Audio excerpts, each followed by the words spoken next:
Black Moon, Lilith, and Uranus are all occupying the second house of Taurus. And so definitely a lot of changes in what we felt were things that we never thought would change.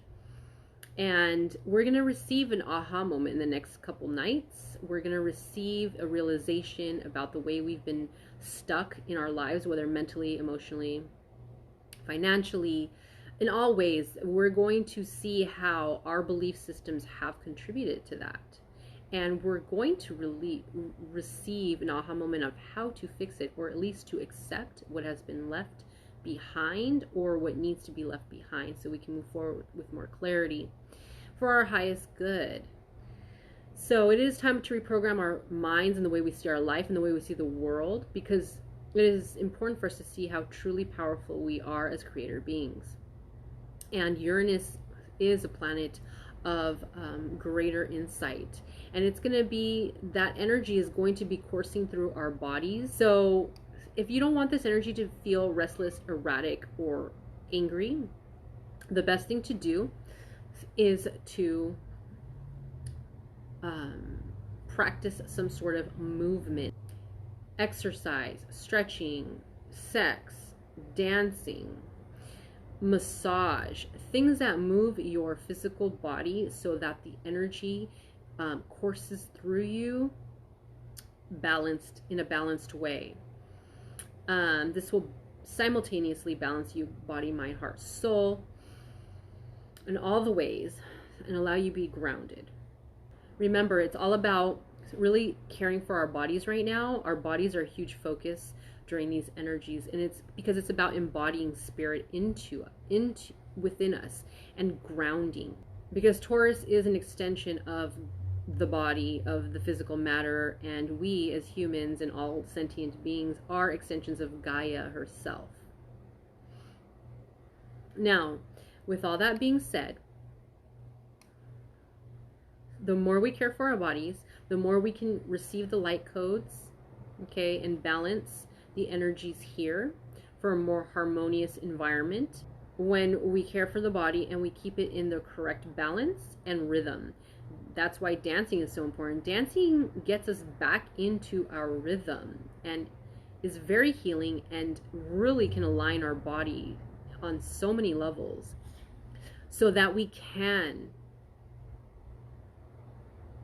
handle the things happening, the challenges happening in life with grace.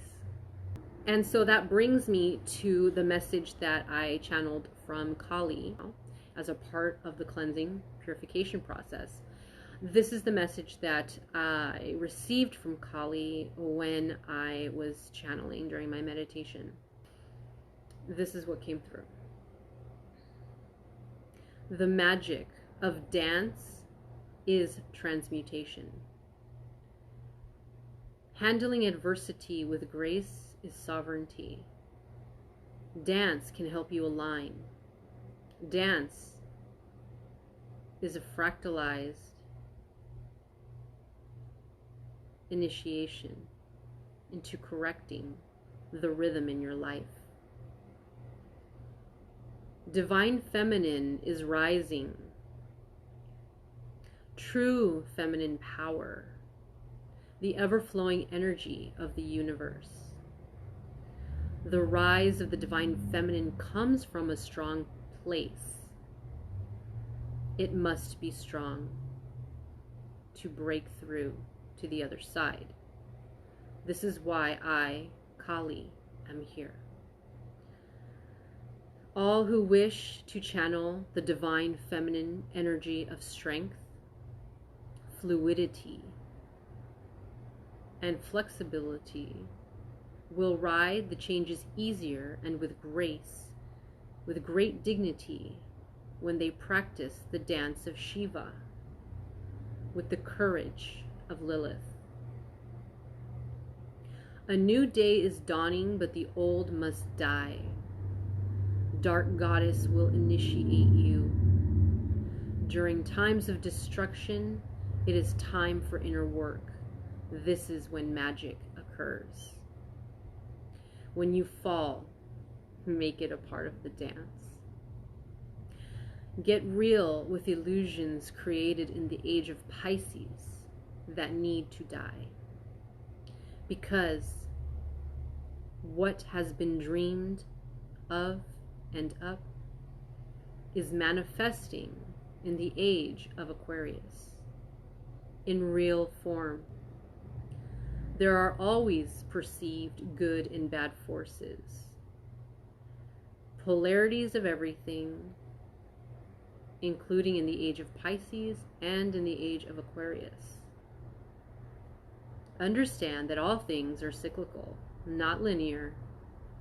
Birth, form, death, transformation, rebirth, and so on, and so on, and so on. Dance the dance.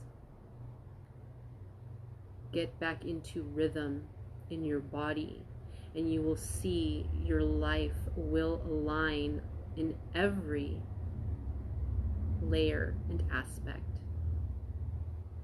It is really that simple, especially when that is your intention. Everything is a fractalized manifestation of the other.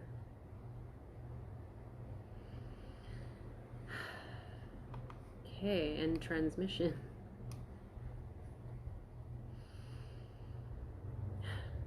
The points I want to make have to do with cycles and divine timing. So I found this Kali transmission about the dance and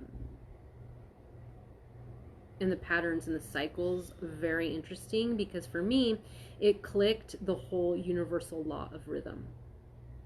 For those of you who don't know, there's a book called The Kabbalion, and it lists the 7 Hermetic teachings that talk about the principles, the cosmic laws of the way things work in this universe, especially on this planet.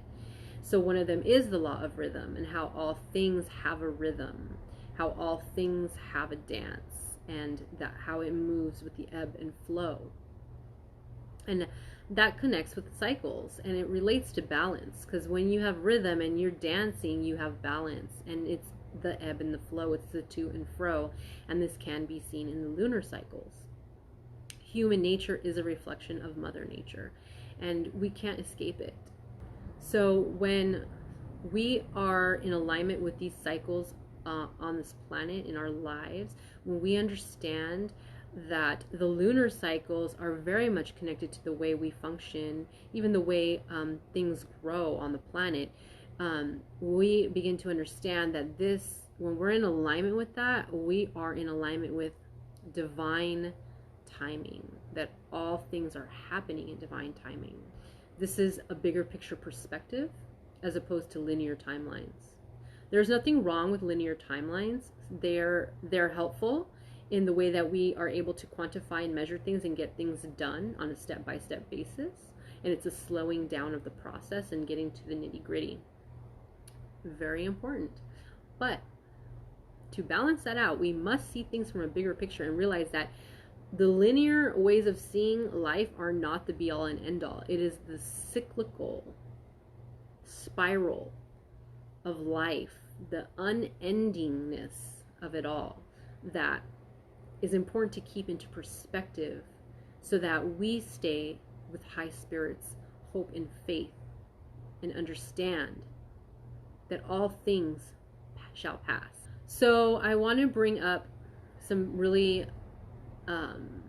meaningful, deep, insightful points from this amazing feminine astrologer named Demetra George. And I'm just going to list them off, and because they're really insightful, and I think it really connects a lot of things. So she talks about the feminine aspect of the mind processes the world through intuition, bigger picture cycles, unifying, interconnected, relational. The masculine aspect of the mind processes the world through logic, analytical and linear thinking, and separation. This focuses on how things are different in order to survive. This is good when we have to, obviously, when we have to eat, we have to have shelter, we have to stay safe. But also, the negative aspect is that this can lead to isolation and separateness if this is the only way we're living our life. It's the us versus them. It is fear-based due to threatening external forces. In linear time, the end no longer is connected to the beginning, hence the fear of death as a complete ending, the ultimate terror, the end, the ego. Whenever aspects of the wholeness of who we are not expressed and accepted, but rather denied and rejected, they become distorted.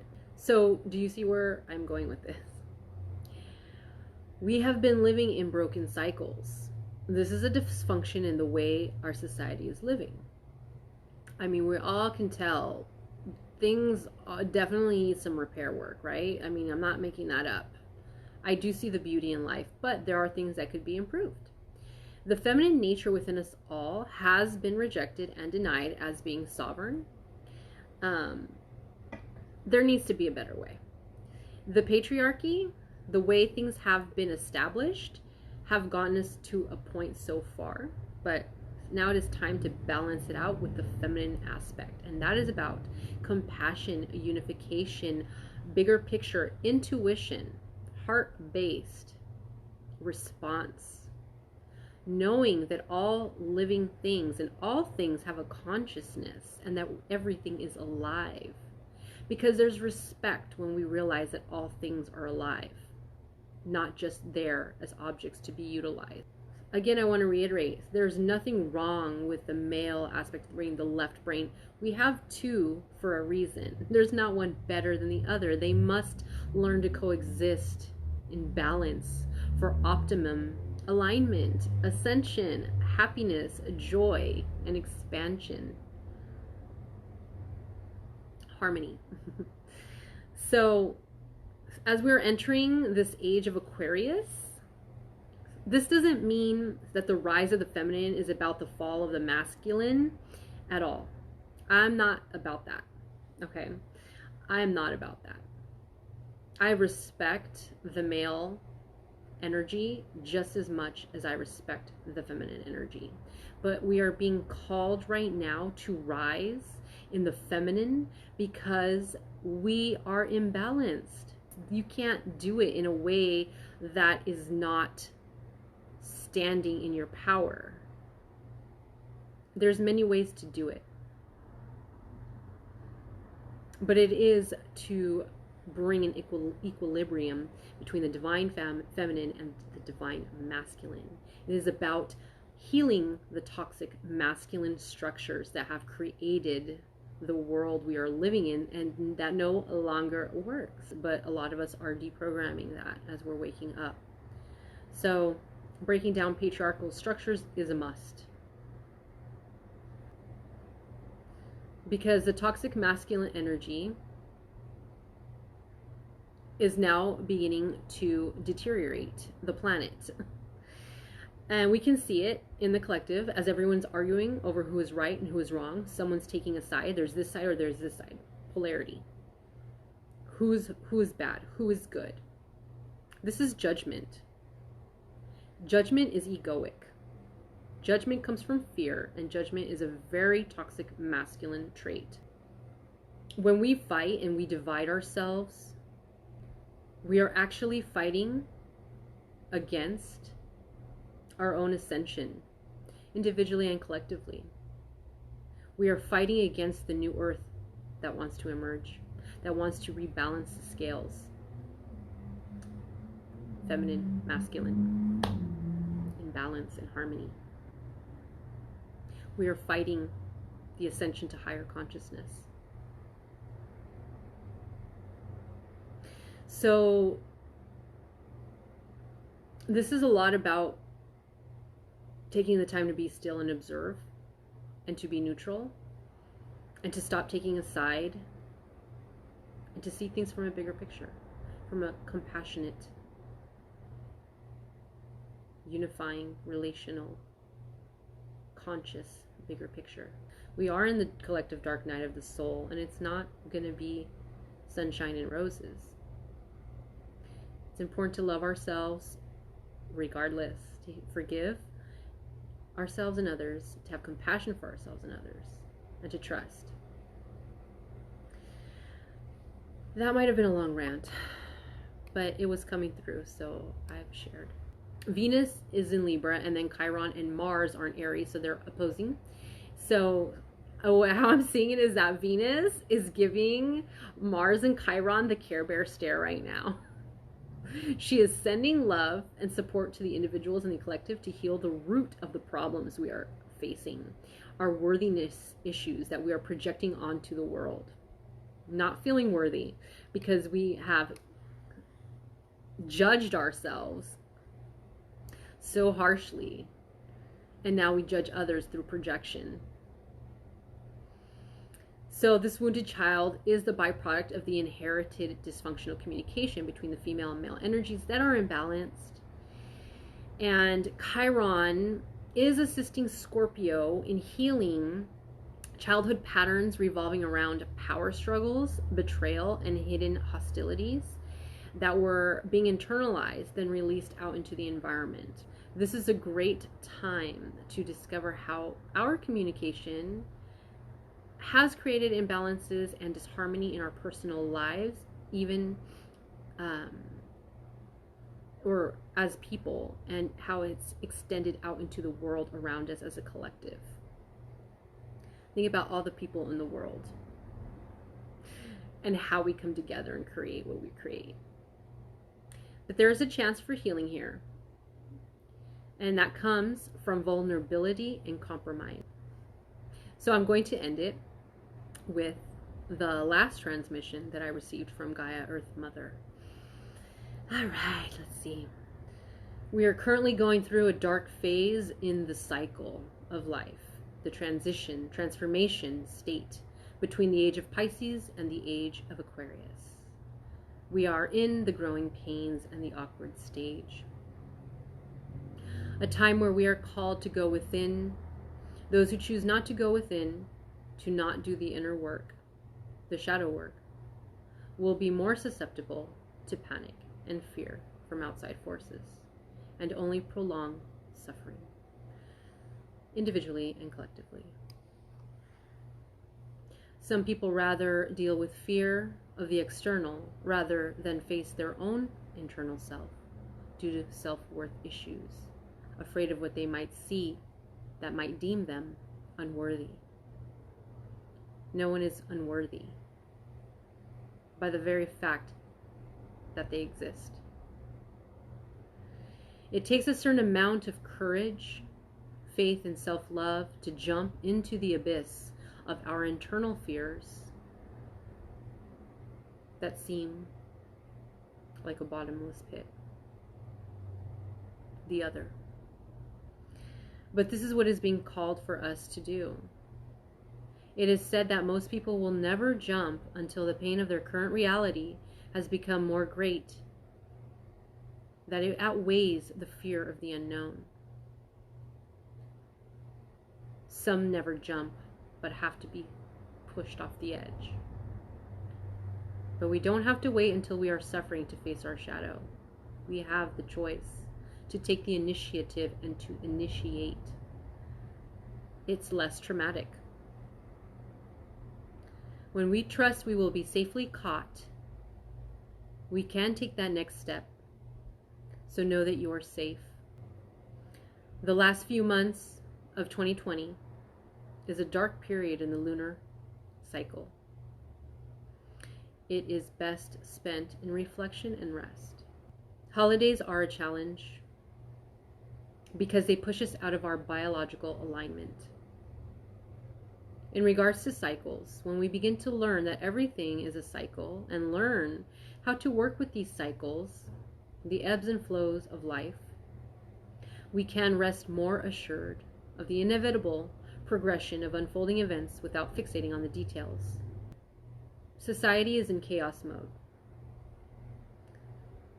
because when there is refusal to look within, there is a prolonging of the outward chaos and conflict, driving deeper and longer into the intense darkness of the unknown. If we relax and use this time wisely, we will pull out of it easier. Fear, anger, and frustration are not conducive to stillness. Be still. If you can't be still, then move in the ways of harmony, movement. Divine timing is not only just about surrendering and allowing things to unfold. It's about understanding the cycles of the body, self, nature, cosmos, history, etc. We will step back into rhythm. We will find that perfect timing. Modernists spend the majority of time pushing against natural cycles, in resistance to natural cycles, pushing, using their willpower in ways that are self-harming, to the point of exhaustion, confusion, frustration, unease, stress, dis-ease, and everything in between. This is not how things intrinsically should work, which are proven in the fractals. Falling back into alignment is about standing still first, getting present before moving. It's about responding accordingly, not reacting. The more we do this, the easier it gets to make it a habit, and then it becomes second nature. And then we are in alignment. And we will find our lives to be more harmonious, on purpose, on path. When we get back into rhythm with our bodies, our cycles, eventually it reverts back to balance of the well-being. If you're not abusing it, the body naturally heals itself, wants to be in harmony. We must get out of our own way. Rhythm is an important aspect of well-being. That's why music and dancing heals on all four levels.